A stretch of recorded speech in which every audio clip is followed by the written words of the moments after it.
ডিপার্টমেন্টের সাথে কথা বলবো, আমরা নতুন একটা ডিপার্টমেন্টের ব্যবস্থা করবো।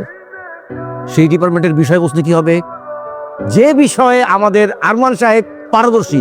এখন প্রশ্ন যে সে কিসের উপরে পারদর্শী, সেটা হচ্ছে গ্যাঞ্জাম, মারামারি, বদমাশি। এইটার এই সাবজেক্টে যদি আমরা মানে একটা আয়োজন করতে পারি, তাহলে আমি নির্ঘাত যে সে পাঠ করবে।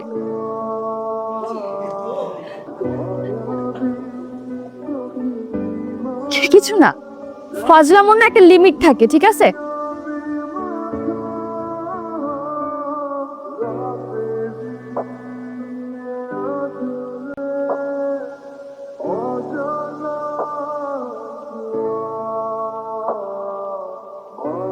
তুমি কি করে পারলে এরকম একটা কাজ করতে?